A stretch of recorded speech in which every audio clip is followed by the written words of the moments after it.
it's now gone much further. And I do think that the bilateral agreement that President Obama made with the Chinese was significant. Now, it needs to go further, and there will be an international meeting at the end of this year, and we must get verifiable commitments to fight climate change from every country gathered there. Secretary Clinton, you now support mandated paid family leave. Carly Fiorina, the first female CEO of a Fortune 50 company, argues if the government requires paid leave, it will force small businesses to, quote, hire fewer people and create fewer jobs. What do you say not only to Carly Fiorina, but also a small business owner out there who says, you know, I like this idea, but I just can't afford it? Well, I'm surprised she says that because California has had a paid leave program for a number of years. And it's all on the federal level. Well, but on a state level, a state as big as many countries in the world, and it has not had the ill effects that the Republicans are always saying it will have. And I think this is typical Republican scare tactics. We can design a system and pay for it that does not put the burden on small businesses. I remember as a young mother, you know, having a baby wake up who was sick, and I'm supposed to be in court because I was practicing law. I know what it's like. And I think we need to recognize the incredible challenges that so many parents face, particularly working moms. I see my good friend, Senator Gillibrand, in the front row. She's been a champion of this. We need to get a consensus through this campaign, which is why I'm talking about it everywhere I go, and we need to join the rest of the advanced world in having it. Secretary Clinton, even many people who agree with you might say, look, this is very hard to do, especially in today's day and age. There are so many people who say, really, another government program? Is that what you're proposing? And at the expense of taxpayer money? Well, look, you know, when people say that, it's always the Republicans or their sympathizers who say you can't have paid leave, you can't provide health care. They don't mind having big government to interfere with a woman's right to choose and to try to take down Planned Parenthood. They're fine with big government when it comes to that. I'm sick of it. You know, we can do these things. We should not be paralyzed. We should not be paralyzed by the Republicans and their constant refrain, big government this, big government that, except for what they want to impose on the American people. I know we can afford it because we're going to make the wealthy pay for it. That is the way to get it done. Every other major country on earth, everyone, including some small countries, say that when a mother has a baby, she should stay home with that baby. We are the only major country that is an international embarrassment that we do not provide paid family and medical leave. Second of all, the Secretary is right. Republicans tell us we can't do anything except give tax breaks to billionaires and cut Social Security, Medicare, and Medicaid. That's not what the American people want. Governor O'Malley? Yeah, Anderson, in our state, we actually expanded family leave, and I have to agree with Secretary Clinton and Senator Sanders. Look, the genius of our nation is that we find ways in every generation to include more of our people more fully in the economic life of our country. And we need to do that for our families, especially so that women aren't penalized and having to drop out of the workforce. My wife Katie's here with our 4 kids, and man, that was a juggle when we had little kids and keeping jobs and moving forward. We would be a stronger nation economically if we had paid family leave. Governor, thank you. The issue now, particularly in this state, is recreational marijuana. I want to go to Juan Carlos Lopez. Right here in Nevada, there will be a measure to legalize recreational marijuana on the 2016 ballot. You said you smoked marijuana twice, didn't quite work for you. If you were a Nevada resident, how would you vote?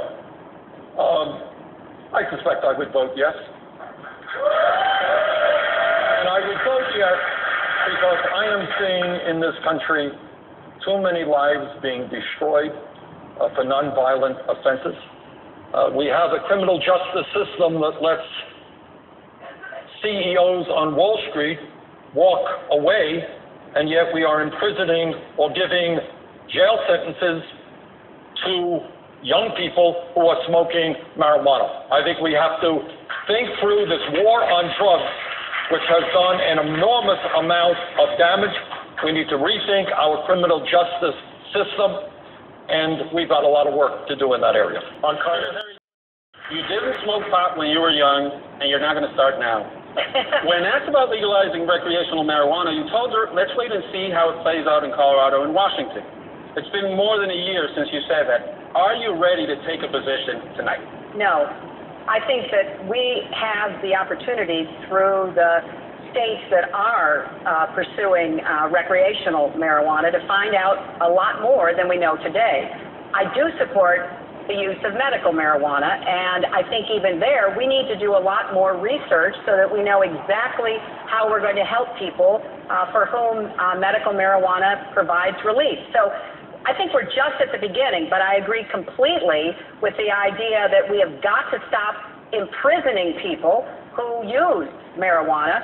Therefore, we need more states, cities, and the federal government to begin to address this so that we don't have this terrible result that Senator Sanders was talking about, where we have a huge population in our prisons for nonviolent, low-level offenses that are primarily due to marijuana. Secretary Clinton, thank you.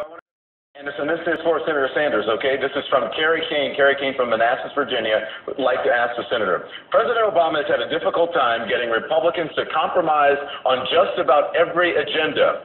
How will you approach this going forward, and will it be any different? Senator.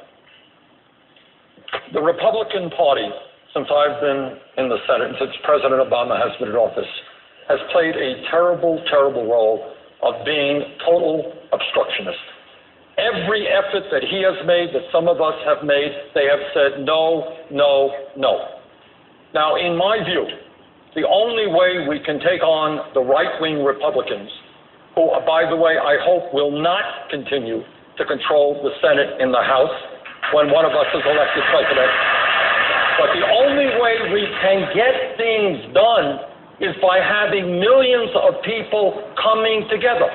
If we want free tuition at public colleges and universities, millions of young people are going to have to demand it and give the Republicans an offer they can't refuse. If we want to raise the minimum wage to $15 an hour, workers are going to have to come together and look the Republicans in the eye and say, we know what's going on. You vote against us. You are out of your job. We're going to hear from all the enemies I have made. You've all made a few people upset over your political careers. Which enemy are you most proud of? I guess the coal lobby.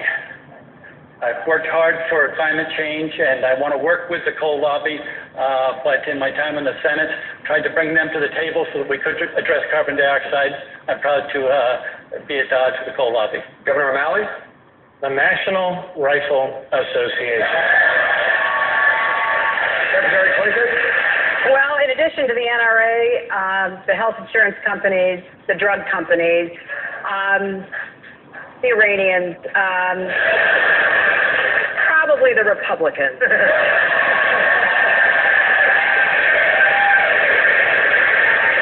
Senator Sanders? As someone who has taken on probably every special interest that there is in Washington, I would lump Wall Street and the pharmaceutical industry at the top of my list of people who do not like me. Senator Webb? I have to say, the enemy soldier that threw the grenade that wounded me, but he's not around right now to talk to. All right, time for closing statements. Each of you will have 90 seconds. Governor Chafee, let's begin with you. Thank you, Anderson. Thank you, CNN, and thank you, Facebook, for sponsoring this debate. America has many challenges confronting us.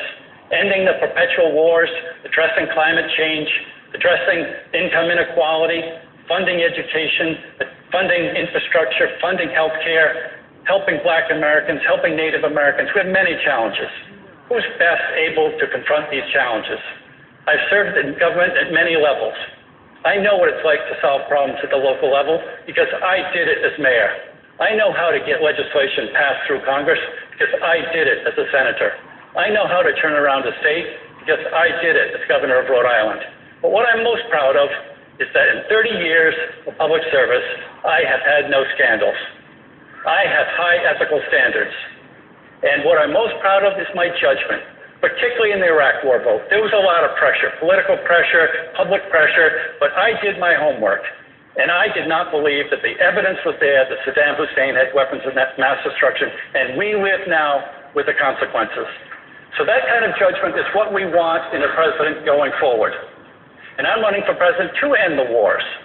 I want to be the peacemaker. I am a proven peacemaker. Please go to Shaping 2016 to learn more about me. Thank you. Final statement for 90 seconds. Thank you. Ladies and gentlemen, it's been a pleasure to be with you tonight.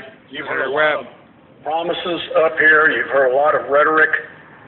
They all seem to happen during campaigns, and then once the election's over, people start from scratch again and try to get things done. One of the things I can promise you, if you look at my record in and out of government, is that I've always been willing to take on the complicated, sometimes unpopular issues and work them through, the complex issues, and work them through in order to have a solution. We did it in criminal justice reform. We've had a lot of discussion here about criminal justice reform. We did it in other ways. We need a national political strategy for our economy, for our foreign policy, for social justice, and by the way, for how you run and manage the most complex bureaucracy in the world, which is the federal government. I know how to lead. I did it in Vietnam. I did it in the Pentagon. I did it in the Senate. And if you will help me overcome this cavalcade of financial irregularities and money that is poisoning our political process, I am ready to do that for you in the White House. Senator Webb, thank you very much. Anderson, thank you. I am very, very grateful to have been able to be on this stage with this distinguished group of candidates tonight. And what you heard tonight, Anderson, was a very, and all of you watching at home, was a very, very different debate than from the sort of debate you heard from the two presidential Republican debates. On this stage, you didn't hear anyone denigrate women. You didn't hear anyone make racist comments about new American immigrants. You didn't hear anyone speak ill of another American because of their religious belief. What you heard instead on this stage tonight was an honest search for the answers that will move our country forward, to move us to a 100% clean electric energy grid by 2050, to take the actions that we have always taken as Americans so that we can actually attack injustice in our country, employ more of our people, rebuild our cities and towns, educate our children at higher and better levels, and include more of our people in the economic, social, and political life of our country. I truly believe that we are standing on the threshold of a new era of American progress. Unless you become discouraged about our gridlock in Congress, talk to our young people under 30, because you'll never find among them people that want to bash immigrants or people that want to deny rights to gay couples. That tells me we are moving to a more connected, generous, and compassionate place, and we need to speak to the goodness within our country. 90 seconds. Bernie Sanders. This is a great country, but we have many, many serious problems. We should not be the country that has the highest rate of childhood poverty of any major country and more wealth and income inequality than any other country. We should not be the only major country on earth that does not guarantee health care to all of our people as a right of citizenship, and we should not be the only major country that does not provide medical and parental leave, family and parental leave, to all of our families. Now, at the end of the day, here is the truth that very few candidates will say, is that nobody up here, certainly no Republican, can address the major crises facing our country unless millions of people begin to stand up to the billionaire class that has so much power over our economy and our political life. Jim Webb is right. Money is pouring into this campaign through super PACs. We are doing it the old-fashioned way, 650,000 individual contributions. And if people want to help us out, BernieSanders.com, we are averaging $30 a piece. We would appreciate your help.